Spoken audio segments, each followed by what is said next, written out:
आज की जो पॉडकास्ट है उसके मेरे मेहमान हैं जनाब director Paragon overseas education brother Aqib Javed साहब। मैं इंतहाई मशकूर हूँ सर, आपका आपने टाइम दिया, थैंक यू सो मच। तो जैसा कि तारुफ में सुना आपने कि मैंने आपको क्यों तकलीफ दी, उसकी वजह ये है कि पिछला प्रोग्राम हमने किया खुरम इलाही साहब के साथ, बड़ा ज़बरदस्त स्पीकर हैं, तो उनसे उस बात का बदला लेने के लिए आपने ये प्रोग्राम रखा है। एक्चुअली वो काफ़ी सारे दोस्तों को ये चीज़ वाकई हर्ट की कि जनाब क्यों आप जनाब यहाँ रहने पे पाबंद कर, हम जहाज में ना बैठे। एग्जैक्टली। अच्छा आकिब भाई, सबसे पहला जो मैं चाहूँगा कि आप हमें ये बताएं कि एक तो आप कंसल्टेंसी दे रहे हैं, प्रोवाइड कर रहे हैं, लेकिन मैं तो लाजमी बात है कि अपने जो ऑडियंस है उनके इंटरेस्ट को प्रोटेक्ट करूँगा, तो मैं ये चाहूँगा कि आप बताएं कि आपकी ज़रूरत ना पड़े और हमारे जो दोस्त बाहर जाना चाह रहे हैं एजुकेशन के सिलसिले में, रोज़गार के सिलसिले में, सेटल होने के सिलसिले में, वो बग़ैर कंसल्टेंट के यहाँ से चले जाएं। अच्छा, उसका हल तो मैं नहीं दूंगा। देखिए, मैं तो ये बात करूंगा कि कंसल्टेंसी ज़रूरी क्यों है, किन स्टेप्स के लिए आपको कंसल्टेंसी की ज़रूरत पड़ती है। स्पेसिफिकली जो स्टडी वीज़े का काम है उसमें जब आप स्टार्ट से ही एडमिशन फाइल करते हैं तो उसके प्रोसेस से ही आपको कंसल्टेंट की ज़रूरत होती है। अच्छा। एक तो यह है कि यूनिवर्सिटीज़ भी ज़रा वो कंफर्टेबल महसूस होता है उनको भी कि अपने जो अथराइज्ड एजेंट्स हैं उन्हीं के थ्रू उनके पास एप्लीकेशंस आएँ, तो वो उनको ही डील करें और उनके ज़रिए सारी चीज़ें हो जाएं। फिर दूसरा ये है कि जब आप एप्लीकेशन स्टार्ट करते हैं तो उसमें एक होती है SOP, जिसको स्टेटमेंट ऑफ पर्पस भी कहते हैं, कि जिसमें आपने ये लिख के देना होता है कि आप क्यों जाना चाह रहे हैं। ठीक है, आप उस किसी स्पेसिफिक यूनिवर्सिटी में क्यों जाना चाह रहे हैं, किसी स्पेसिफिक कंट्री में, मतलब जैसे आप UK जाते हैं, ऑस्ट्रेलिया जाते हैं, तो आपने ये एक्सप्लेन करना होता है कि आप इस कंट्री में क्यों जाना चाह रहे हैं, बाकी कंट्रीज़ में क्यों नहीं गए। अच्छा। और ऐसी क्या आपको मजबूरी है कि आप इसी यूनिवर्सिटी में यही कोर्स पढ़ने के लिए आ रहे हैं। ठीक है, तो ज़रा ये एक टेक्निकल क्वेश्चन है कि जिसका आंसर हर स्टूडेंट नहीं दे पाता। अच्छा। और जो स्टूडेंट खुद प्रोसेस करते हैं तो उनको बहुत ज़्यादा इशूज़ जो हैं वो इसके अंदर आते हैं। फिर जब वीज़ा एप्लीकेशन आप करते हैं तो वीज़ा एप्लीकेशन के अंदर बहुत सारी ऐसी टेक्निकल चीज़ें होती हैं कि जो एक कंसल्टेंट ही कर सकता है। अगर आप खुद करेंगे तो फिर भी आपको कंसल्टेंट से ही पूछ के करेंगे। मतलब बहुत सारे लोग ऐसे भी हैं कि जो हमें कहते हैं कि मैं अपना प्रोसेस खुद कर रहा हूँ, लेकिन आप मेरी ये हेल्प कर दें, मुझे ये बता दें इसका क्या आंसर। अच्छा, कम से कम आप वो गलतियां तो बताएं ना जो स्टूडेंट्स करते हैं, ताकि वो गलतियां वो ना करें। एक तो कोर्स की सिलेक्शन के अंदर लोग गलतियां करते हैं। मतलब आपने MA उर्दू किया और आप बने डॉक्टर जा रहे हैं, हाँ, आर्टिफिशियल इंटेलिजेंस के अंदर जा रहे हैं, तो ऐसे ख्वाहिशमंद हजरात भी रब्ता करते हैं आपसे, ख्वाहिशमंद हजरात भी रब्ता करते हैं। राइट। तो जाहिर है अगर आपने MA उर्दू कर ही लिया है और आपने किसी इंग्लिश कंट्री के अंदर जाना ही है तो ये आपको कंसल्टेंट ही बताएगा कि आपके लिए क्या रास्ता कौन सा है, कौन सा ऐसा प्रोग्राम है कि जिसमें आप जा सकते हैं, जिसमें आप फिट हो सकते हैं। ठीक। अच्छा आकिब भाई, दीदी आप बात कंप्लीट कीजिए पहले। हाँ जी, ऐसी बहुत सारी चीजें हैं। फिर वीजा एप्लीकेशन के अंदर ओवर द नाइट चीजें चेंज होती रहती हैं, पॉलिसीज के अंदर ओवर द नाइट चीजें चेंज होती रहती हैं। तो जैसे आपने कहा ना कि ऐसा कोई हल बताएं कि मतलब हमारी ज़रूरत ना रहे, तो फिर उसका हल ये है कि आप बहुत ज़्यादा रिसर्च करते रहे, क्योंकि हमारा ज़ाहिर ये काम है। तो हम तो डेली बेसिस पे यूनिवर्सिटीज़ की अपडेट्स, पॉलिसीज़ कंट्रीज़ की क्या हैं वो चीज़ें चेक करते रहते हैं। तो अगर आप इस चीज़ के आदी हो जाएं तो फिर आप कह सकते हैं कि जाहिर बात है अगर सारे काम आप खुद ही करना शुरू कर दे तो फिर दुनिया के सारे प्रोफेशनल्स खत्म हो जाना चाहिए मेरे ख्याल में। फिर आप डॉक्टर भी खुद ही बन जाएं, घर भी खुद ही बना लें, सही है, और नाई भी आप खुद ही बन जाएं जनाब, बाल भी आपने खुद ही काट लें, सारी चीज़ें आप खुद नहीं कर सकते। सारे प्रोफेशनल्स जो हैं इंसानों को जरूरत रहती है। हाँ, राइट। अच्छा, आपने एक बात की यहाँ पे कि जिस कंट्री को भी आप सिलेक्ट करेंगे, किसी भी यूनिवर्सिटी को जब आप सिलेक्ट करते हैं तो वो आपसे ये पूछते हैं कि व्हाई वी। हाँ, ऐसे ठीक है, व्हाई नॉट अदर्स। तो इसका क्या जवाब देंगे, मतलब कि यूनिवर्सिटी आखिर क्यों जानना चाह रही है कि भाई आपको बाकियों का पोटेंशियल पता है या नहीं, या हमारी सिलेक्शन ही आपने क्यों की। एक्चुअली यूनिवर्सिटीज में आपकी क्रेडिबिलिटी चेक करना चाह रही होती है, क्योंकि जितने भी कंट्रीज हैं उनमें जो यूनिवर्सिटीज हैं तो एक्चुअली वो ये चाह रहे होते हैं कि वाकई आप पढ़ने के लिए आ रहे हो।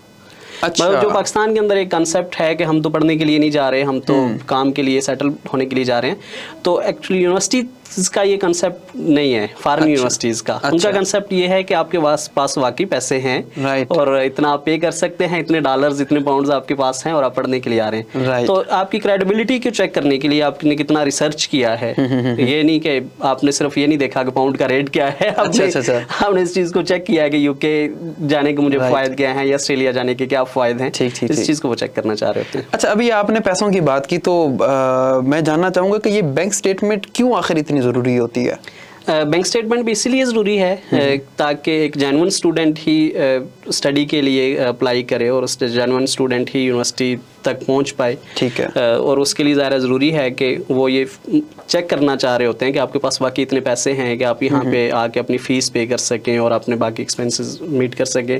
जैसे पाकिस्तानियों के बारे में ये चीज़ मशहूर है कि वहाँ आप स्टडी के लिए जाते हैं और वहाँ पे जाके गायब हो जाते हैं। अच्छा। तो इन चीज़ों को मेक श्योर करने के लिए कि चीज़ें कम से कम हों, आपको कहते हैं कि बैंक स्टेटमेंट आपके पास हो, ताकि मतलब वो चाह रहे हैं कि पोटेंशियल कैंडिडेट उनके पास आए, इस चीज़ को श्योर कर सकें कि आपके पास आप ये यहाँ पे आपके जितने एक्सपेंसेस होंगे आप उनको मीट कर सकते हैं और आपकी कोई ऐसी मजबूरी नहीं है कि आपने यहाँ आके मजदूरी करनी है। अच्छा, लेकिन इसी से आगे बात बढ़ाऊंगा, मजदूरी भी तो ज़रूरी है ना जी।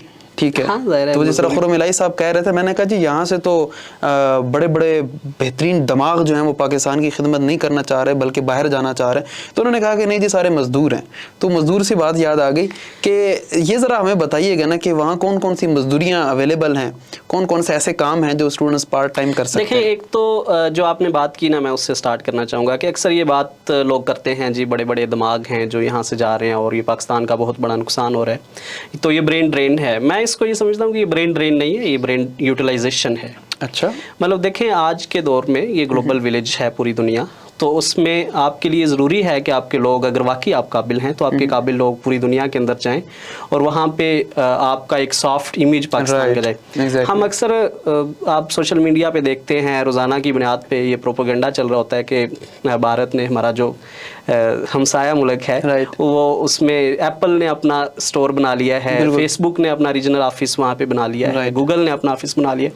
तो उसके पीछे अगर आप बैकग्राउंड चेक करें ना, तो आपको ये चीज़ नज़र आती है कि इन बड़ी बड़ी कंपनीज के पहले सीईओ जो हैं, अच्छा, वो इंडियंस बने हैं। तो फिर वो इन्वेस्टमेंट भी लेके आए हैं, उन्होंने फिर इतनी लॉबिंग भी की है कि वहाँ बड़े बड़े ऑफिस, मतलब उन कंपनीज के इंडिया आने से पहले ये खुद लोग वहाँ पे गए हैं और उनकी की जो पोस्ट है उन तक पहुँचे हैं, की पोजिशंस तक पहुँचे हैं, तो फिर वो लॉबिंग करके उसको लेके आए हैं। फिर आप इंटरनेशनली देख लें, पाकिस्तान की जो पोजीशन है वो हमेशा इंडिया से बहुत कमज़ोर रही है और उसकी भी एक बड़ी वजह मैं ये समझता हूँ कि मुताला पाकिस्तान से हटके, हाँ जी, मुताला पाकिस्तान से हटके मैं ये समझता हूँ कि ठीक है कि पॉलिटिकल पॉलिसीज़ जो हैं हमारी वो भी मैटर करती हैं, हमारी जो फाइनेंशियल कंडीशन है किसी कंट्री की वो भी मैटर करती है, लेकिन इससे ज़रूरी एक चीज़ ये भी है कि अगर आपके लोग वहाँ की पोजीशंस पे हों तो उनकी लॉबिंग भी मैटर करती है। तो अगर वाकई आप काबिल हैं, आप पूरी दुनिया के अंदर जाएं और वहाँ पे उनकी की पोजीशंस पे हों तो आप लॉबिंग कर सकते हैं। अगर किसी इंटरनेशनल इशू पे जो आपकी राय है आप उसको